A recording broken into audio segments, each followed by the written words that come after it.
Bonjour à tous, bienvenue sur le Baou, merci d'avoir cliqué. Aujourd'hui, je la refais. Bonjour, regardez-le, il est nul. Je vais la garder. Bonjour à tous, merci d'avoir cliqué, bienvenue sur le Baou. Aujourd'hui, je suis avec le cousin, le Léo.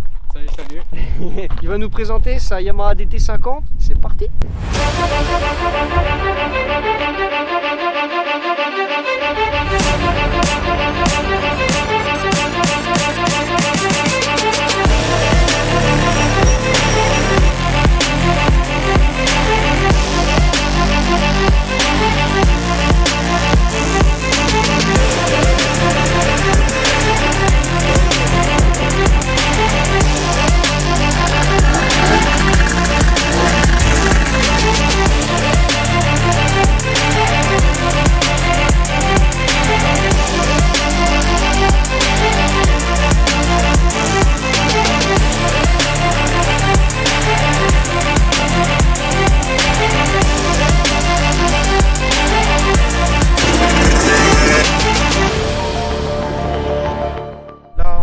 DT50 de 2002 monté en supermoto. Il existe en enduro et il a été commercialisé donc du coup en SM et DT50R, R pour enduro.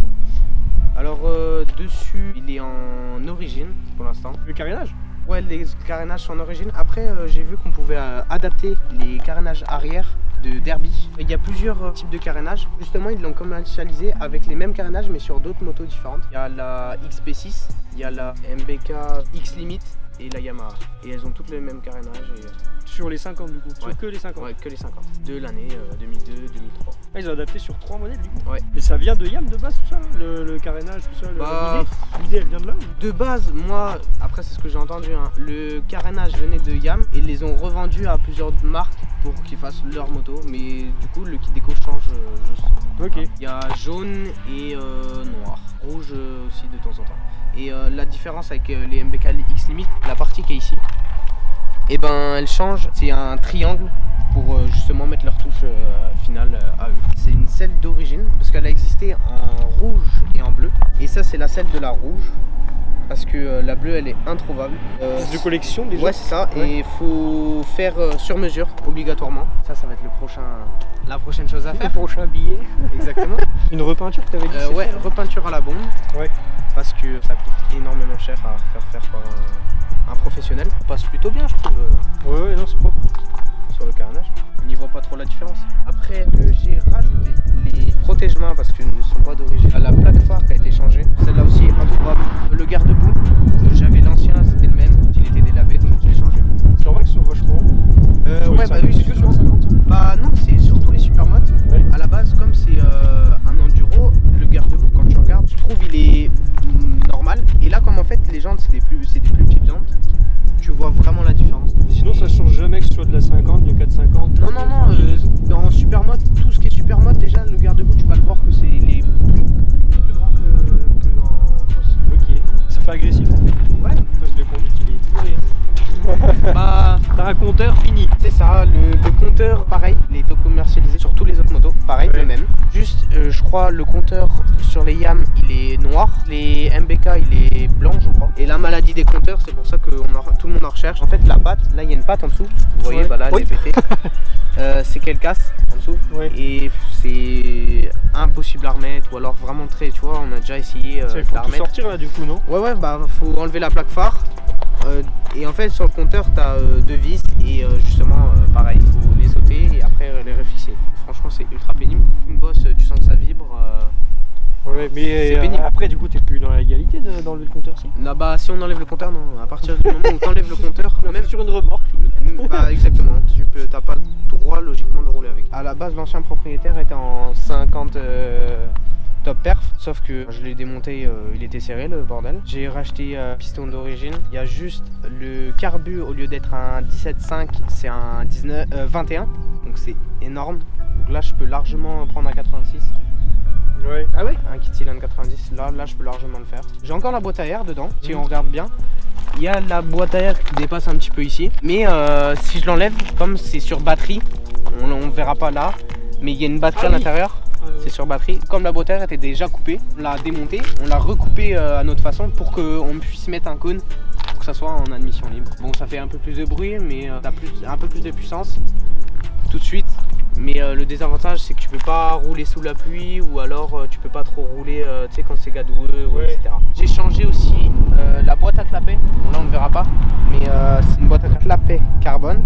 Au niveau des performances c'est un peu mieux. Au niveau des durites DOP 88 qui sont des durites renforcées, esthétiquement c'est plus joli je trouve, parce que en plus les autres étaient la moitié percées. Donc c'était pas fou, je perdais presque tout mon plein de d'eau, ouais, exactement, et c'était inroulable. J'ai supprimé la pompe à huile parce que en fait quand une pompe à huile, faut le savoir, sur un 50, une pompe à huile, quand ça casse, tu ne sais pas s'il est cassé ou pas. Donc en fait tu roules, tu serres à tout moment. Exactement. Oh, tu sais pas du tout sur toutes les motos. Bah non, que sur les 50. Ah ouais. Il vaut mieux l'enlever quand c'est une moto qui date un petit peu. Après sur les motos neuves tu peux le laisser, à la rigueur faudrait peut-être l'enlever si tu mets un kit. Mais sinon ouais. Ils sont encore habillés. Non, après en fait t'as juste à enlever là le cache là. En fait ce cache là normalement il y a la pompe qui passe là. Et là en fait t'enlèves le cache, tu enlèves la pompe et tu mets juste une petite plaquette pour que ça bouge, pour ça pas que ça reparte. Voilà. Ok. Et du coup tu tournes un mélange. Donc samouraï, fraise, mélange à station. Bon c'est un peu pénible mais au moins ça marche un peu plus fort. Ouais. Et puis tu doses ton mélange en fonction de ce que tu veux faire. C'est la maladie. Le bocal. Mon ancien bocal a été fêlé juste là. Donc là, bocal tout neuf, ça c'est introuvable. Ça paraît tellement accessible. Ah vraiment, là en plus, là je l'ai changé il y a pas longtemps, mais introuvable. Le dernier, du coup, on l'a pris, parce que l'autre, ça fuyait. J'ai eu au moins 5-6 câbles de compteur, parce qu'on ne trouvait pas le bon, avec la référence d'origine. Hein. Ouais. On ne trouvait pas le bon, et par hasard, mon père, il fait, on va tenter. Et pile poil c'est le bon, donc là je croise les doigts pour pas qu'il pète, parce que s'il pète, c'est fragile, on va galérer. Non, mais c'est surtout les mecs qui les enlèvent, parce que comme je te dis ils enlèvent les compteurs. Ouais. J'ai changé aussi les clignots, parce que c'est pas les clignots d'origine. Normalement ils sont orange. Ouais, ils sont orange et puis ils sont ronds. Ils adorent faire ça, je sais pas pourquoi. J'ai rajouté un rétro. Avant il y en avait que de base t'es obligé d'avoir que un rétro. Et du coup un deuxième pour la sûreté. Un cache allumage personnalisé en 3D. Ça va, c'est plutôt ça a de la gueule. Ouais. J'avais même pas fait gaffe tout à l'heure. J'ai vu que à droite. Ouais. C'est joli. Franchement c'est vraiment pas mal. Bon après il faut juste savoir bien serrer. Juste tu vois là j'avais perdu celle-là de vis. Toutes celles-là, les trois là. Elles étaient barrées et du coup je roulais avec 2 vis. Et j'ai fait faudrait peut-être que je remette des vis.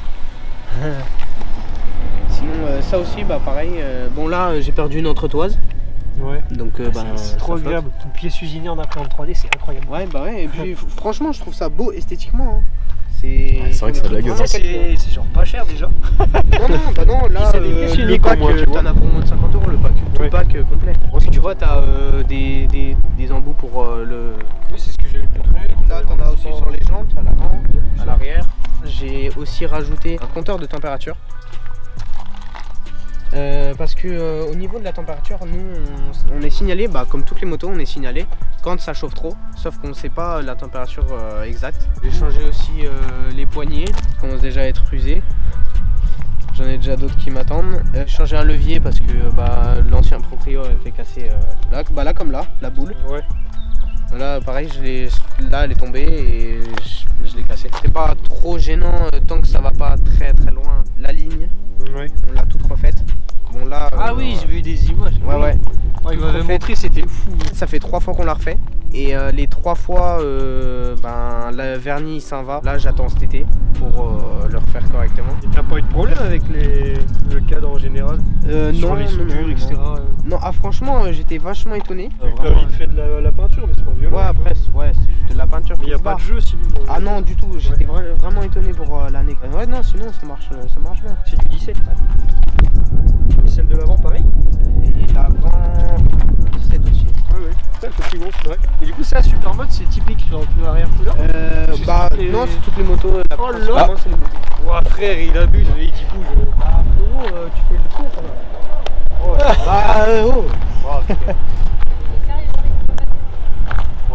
C'est l'épingle d'après qui doit être trop serrée. Attends 2 secondes.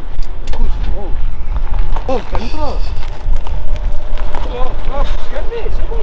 Calme-toi. Tranquille, ça va. Vas-y, on va se prendre un temps, tu vas voir, frère.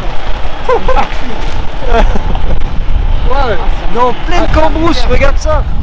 Il y a des champs partout, il y a des routes partout, il y a nous casser les couilles, sérieux. Il nous agresse, regarde, il passe comme un crétin.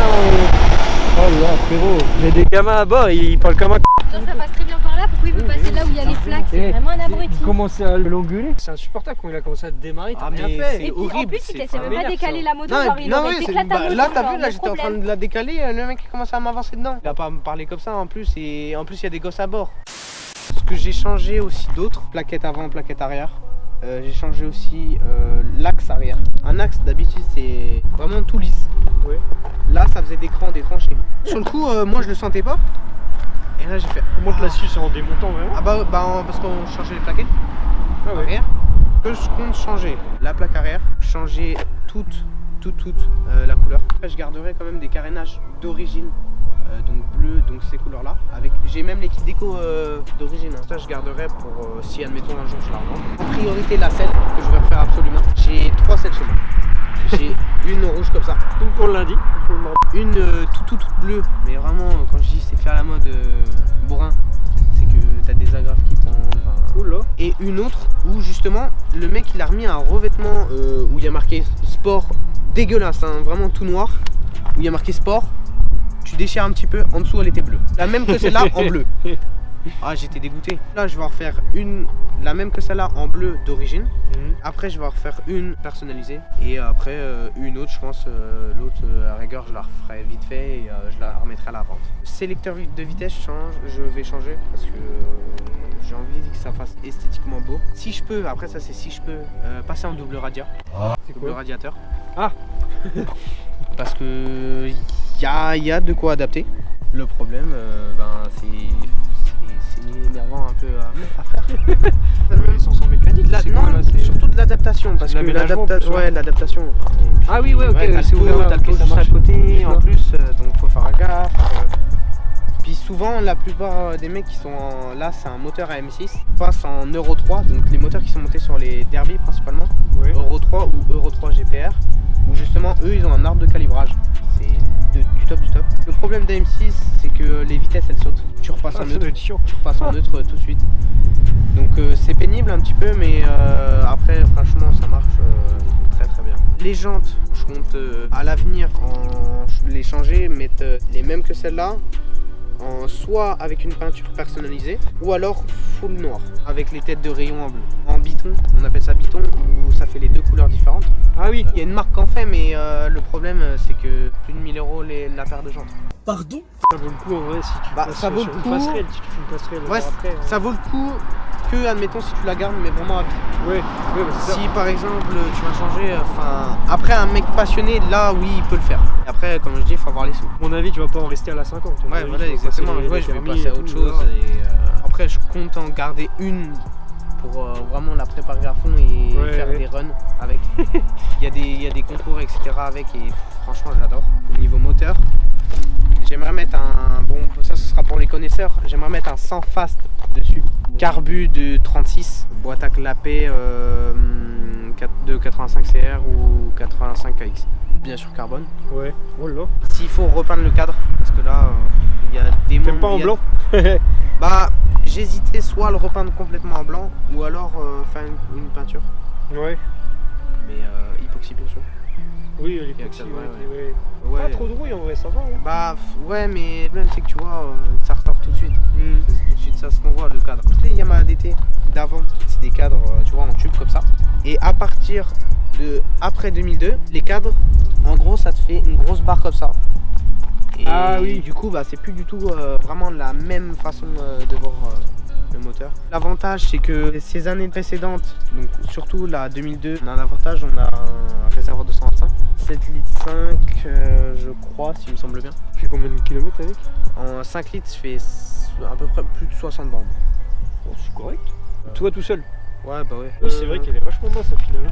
Elle est basse Et puis aussi on a changé aussi l'amortisseur. Justement il y a une rondelle là. C'est surtout Yamaha du coup, non? Ou c'est vrai, ça c'était d'origine aussi? Ça c'est pas que Yamaha, c'est vraiment sur tout type de 50. Et il y en a, c'est un peu des zinzins, ils mettent des all-ins. Tu te dis pourquoi ils font ça sur une 50? Il y en a ils mettent des fourches de KTM full prépa all-ins. Tu te dis on est sur un autre level là. Là il est réglable et je sais pas si vous pourrez voir, il est un peu réglé façon supermoto. Ça relève tout de suite.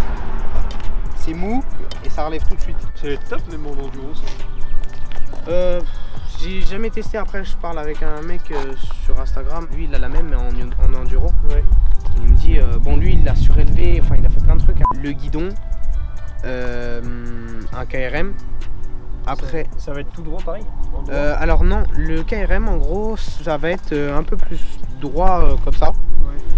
Ouais. Et il sera un peu plus surélevé et il n'y aura pas la barre au milieu. Et tu as un peu plus d'espace au niveau du pilotage. Je vais changer de dissipé aussi le Komodo. J'en ai un, le même que celui-là en neuf. Les leviers, j'ai des leviers tout neufs, réglables et qui sont incroyables. Et comme je dis, il faut que je prenne le temps et c'est aussi l'argent, enfin pas que l'argent mais le temps. T'en auras pour combien environ à la refaire à neuf? Comme je voudrais préparer, ou là à neuf, pas d'origine mais vraiment très belle esthétiquement.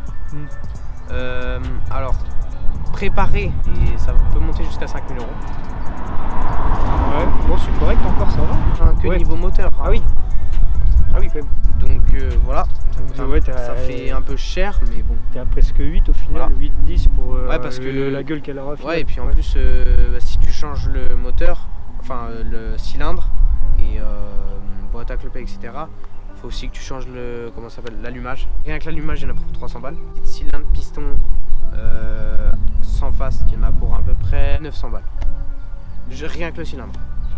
Après si tu changes le cylindre faut changer le vilebrequin. Le vilebrequin il est à 500 balles après. C'est ça. Du coup pourquoi cette moto vraiment pas déjà? Parce que déjà je ne sors pas parce que c'est japonais. Non, c'est parce que C'est une japonaise donc il faut quand même avoir des stickers partout. Parce que Mazda, parce que Mazda c'est japonais, donc y a rien à dire. C'est japonais. on a beaucoup de motos en Yamaha. La couleur bleue c'est ce que je trouve le plus beau personnellement. Au début je voulais une Aprilia RS, donc qui a existé en 2 temps, de 97 à 98 je crois. Ouais. Où vraiment c'était des motos, elle existait en 125 et en 2 ou 350, en 2 temps. Hein. Donc c'était ça envoyait de la bombe, hein, mais on en trouve mais soit, donc je pense que c'est sûrement volé, soit le mec il a pas la carte grise ni rien. Donc tu sais pas d'où elle sort la moto. On a lâché un peu l'affaire. Je voulais en trouver une pour l'été ou alors début de rentrée. Et là un garage qui a ouvert à côté de pas loin de chez moi. Je lui ai fait elle est toujours là etc. Il me fait ouais mais elle est vendue. J'étais dégoûté. Et là mon anniversaire, pouf, la moto. Elle se pose. Je fais attends mais elle était pas vendue. Si mais à nous. Je fais ah ouais.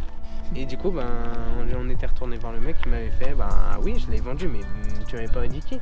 Je dis de temps en temps, je suis tout seul, donc je m'entraîne un petit peu à pencher un peu plus bas. J'évite un petit peu parce que les pneus ils sont pas neufs. Les trucs qui sont introuvables sur cette moto maintenant, les carénages, le bocal de frein, l'axe que je t'avais dit à l'intérieur. Moi j'hallucine, c'est du confort des selles d'avant. Ouais par rapport à celle de maintenant, tout le monde me dit, tout le monde me fait la réflexion. Ta selle est ultra confortable. Sur des vieux modèles genre les KLE, les trucs comme ça, et il y a toujours eu des selles de fou malade. Je sais pas ce que ça vaut, je fais pas de moto, mais sur la longueur, quand tu fais genre 100 bornes, genre 1000 ans.